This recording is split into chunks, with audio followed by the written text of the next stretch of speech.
नमस्कार दोस्तों, स्वागत है आप सभी का हमारे यूट्यूब चैनल में। तो देखिए एसएससी जीडी एग्जाम 2021 का आज आपका 6 दिसंबर फर्स्ट शिफ्ट का एग्जाम समाप्त हो गया है और इस वीडियो में आपके लिए शिफ्ट में जितने भी क्वेश्चन पूछे गए थे उन सभी क्वेश्चनों का 100% रियल एनालिसिस लेकर आया हूँ। तो देखिए दोस्तों, वीडियो काफ़ी इंपॉर्टेंट है उन सभी के लिए जिनका भी एसएससी जीडी का एग्जाम आगे होने वाला है, क्योंकि दोस्तों इस वीडियो को देखने से एक तो आपको एग्जाम के लेवल का पता चलेगा, दूसरा एग्जाम में किस किस टॉपिक से क्वेश्चन पूछ रहा है इसका पता चलेगा, और तीसरी सबसे महत्वपूर्ण चीज़, अब दोस्तों आपकी परीक्षा में क्वेश्चन जो है रिपीट होने लगे हैं।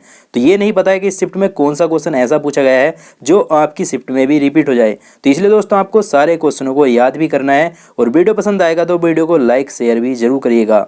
और देखिए दोस्तों, जो भी लोग चैनल पर नए आ गए हैं चैनल को सब्सक्राइब करके बेल आइकन को ऑल पे प्रेस जरूर करिएगा, ताकि फ्रेंड आपको एसएससी जीडी एग्जाम की रियल एनालिसिस सबसे पहले देखने को मिल सके। चलिए दोस्तों, अब चलते हैं वीडियो को देखते हैं और देखते हैं कि इस शिफ्ट में आपके किस तरह के प्रश्न पूछे गए हैं।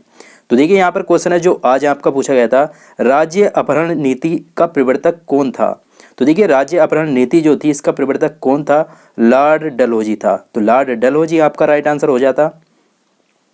नेक्स्ट आपसे पूछा गया था, भारत के राज्यों का प्रमुख राजस्व स्रोत क्या है। तो देखिए भारत के राज्यों का प्रमुख स्रोत क्या होता है, भू राजस्व होता है। तो भू राजस्व आपका इस क्वेश्चन का बिल्कुल राइट आंसर हो जाता। देखिए नेक्स्ट क्वेश्चन आपसे पूछा गया था, किसने कहा था तुम मुझे रक्त दो मैं तुम्हें स्वतंत्रता दूंगा। तो ये किसने कहा था, ये कहा था सुभाष चंद्र बोस जी ने। तो राइट आंसर आपका ये होता। देखिए नेक्स्ट आपसे पूछा गया था, चरक किसके राज्य चिकित्सक थे। तो चरक जो थे ये किसके राज्य चिकित्सक थे, कनिष्क के राज्य चिकित्सक थे। कनिष्क आपका राइट आंसर होता। नेक्स्ट आपसे पूछा गया था, किस कांग्रेसी नेता को महान वृद्ध पुरुष कहा जाता है। तो देखिए जिस कांग्रेसी नेता को महान वृद्ध पुरुष कहा जाता है वो कहा जाता है दादा भाई नौरोजी जी को। राइट आंसर आपका ये हो जाता। देखिए नेक्स्ट आपसे पूछा गया था, भारतीय संविधान के मसौदा समिति के अध्यक्ष कौन थे। तो भारतीय संविधान में जो मसौदा समिति थी इसके अध्यक्ष कौन थे, डॉक्टर भीमराव अंबेडकर जी थे। नेक्स्ट आपसे पूछा गया था, सांची क्यों विख्यात है। तो सांची किसके लिए विख्यात है, सबसे बड़ा बौद्ध स्तूप जो है वो कहाँ पर है, सांची में है। तो इसके लिए दोस्तों सांची जो है विख्यात है। नेक्स्ट आपसे पूछा गया था, महावीर पुरस्कार किसको दिया जाता है। तो महावीर पुरस्कार किसे दिया जाता है, सर्वोत्तम पहलवान जो होते हैं उनको क्या है महावीर पुरस्कार से सम्मानित किया जाता है। देखिए नेक्स्ट आपसे पूछा गया था, कौन सी चट्टान या सेल प्राणियों को खोल यानी कि कवच और अस्थि कंकाल से बनती है। तो किससे बनती है, चूना प्रस्तर जो दोस्तों लाइम स्टोन होती है वो किससे बनती है, प्राणियों के खोल यानी कि कवच और अस्थि कंकाल से बनती हैं। देखिए नेक्स्ट पूछा गया था, भांगड़ा नागल बांध किस नदी पर है। तो सतलुज नदी पर है, सभी को याद ही होगा। देखिए नेक्स्ट आपसे पूछा गया था, अपनति यानी कि दोस्तों एंटीक्लाइन जो है तथा अभिनति यानी कि दोस्तों जो सिंक लाइन है साधारणतः कहाँ पाए जाते हैं। तो कहाँ पर पाए जाते हैं, ये पाए जाते हैं आपके दोस्तों भ्रंशित क्षेत्रों में। तो राइट आंसर आपका क्या हो जाता, भ्रंशित क्षेत्रों में। नेक्स्ट आपसे पूछा गया था, अरब सागर के द्वीपों में किस भाग को मिनिकोय द्वीप के नाम से जाना जाता है। तो अरब सागर के जो द्वीपें हैं उनमें दोस्तों जो मिनिकोय है उसे किस नाम से जाना जाता है, दक्षिणी भाग जो होते हैं उनको क्या कहा जाता है, मिनिकोय द्वीप के नाम से जाना जाता है, याद रखेंगे। देखिए नेक्स्ट आपसे पूछा गया था, वायुमंडल की उस परत को क्या कहते हैं जिसमें मौसम की सभी परिघटनाएं होती हैं। तो जिसमें मौसम की सभी परिघटनाएं होती हैं उसे क्या कहते हैं, क्षोभ मंडल कहा जाता है। क्षोभ मंडल आपका राइट होता। देखिए नेक्स्ट आपसे पूछा गया था, कौन सी मिट्टी में सैकड़ों वर्षों से कृषि कार्य बिना अधिक खाद दिए हुए चलता रहा है। तो कौन सी मिट्टी होती है, काली और कछहरी जो जलोढ़ मिट्टी होती है उसमें दोस्तों सैकड़ों वर्षों तक अगर कृषि कार्य बिना ही खाद दिए दोस्तों उसमें जो है खेती होती रहती है। देखिए नेक्स्ट आपसे पूछा गया था, राष्ट्रीय समुद्र विज्ञान संस्थान कहाँ पर है। तो गोवा में है जो राष्ट्रीय समुद्र विज्ञान संस्थान है। देखिए नेक्स्ट पूछा गया था, नारियल जटा उद्योग कहाँ केंद्रित है।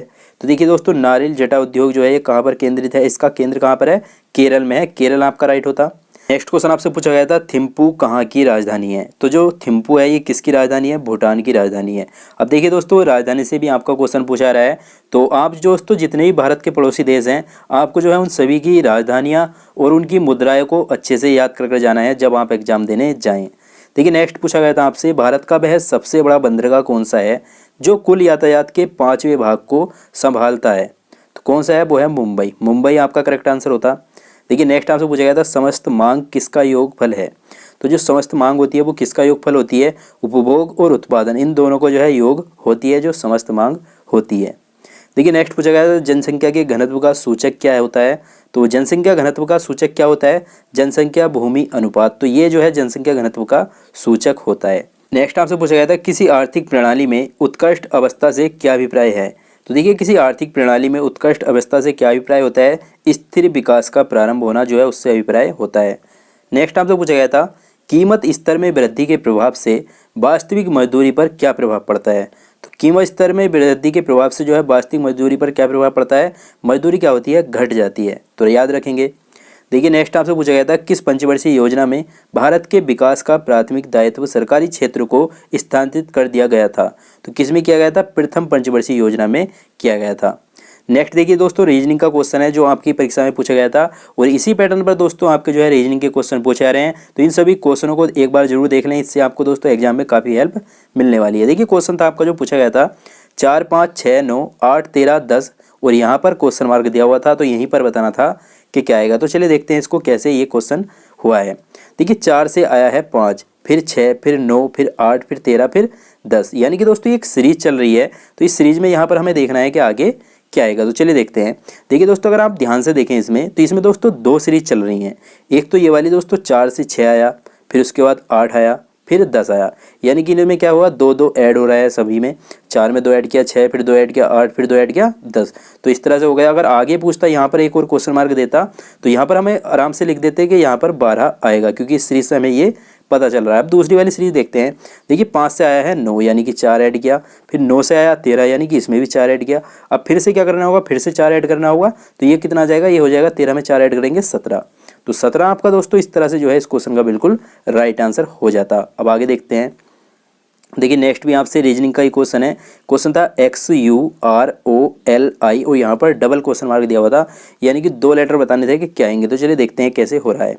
देखिए X का कोड 24 होता है, उसके बाद U आया है यानी कि 21, फिर उसके बाद देखते हैं R यानी कि 18, फिर उसके बाद देखते हैं O का कोड 15 होता है, फिर उसके बाद देखें L का कोड 12 होता है, फिर उसके बाद I का कोड 9 होता है।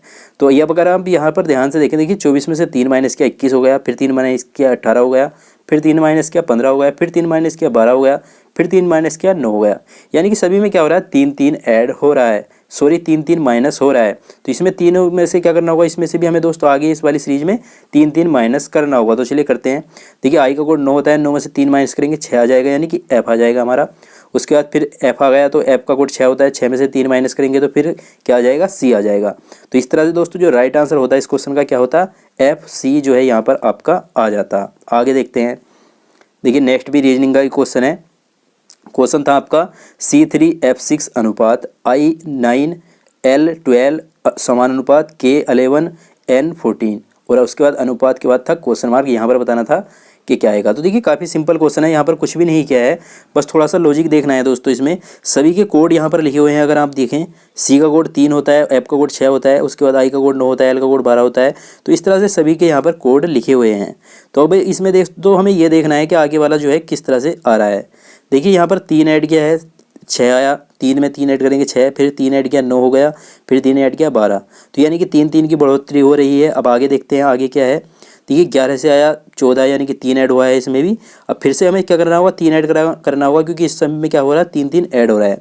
तो 14 में 3 ऐड करेंगे हो जाएगा 17, और 17 किसका कोड होता है, Q का होता है। तो इस तरह से यहाँ पर ये हमारा जो है यहाँ पर Q आ जाएगा और Q के बाद उसका कोड लिखा जाएगा। तो 17 यहाँ पर इस तरह से आ जाएगा Q17। अब आगे देखते हैं। देखिए 17 आ गया, उसके बाद 3 ऐड करेंगे फिर से हम, तो ये हो जाएगा 20, और 20 किसका कोड होता है, T का। तो T आ जाएगा और उसके बाद उसका कोड लिख देंगे तो 20 आ जाएगा। तो देखिए राइट आंसर क्या होता है इस क्वेश्चन का, Q17 T20। तो ये जो है दोस्तों इस क्वेश्चन का आपका बिल्कुल राइट आंसर हो जाता।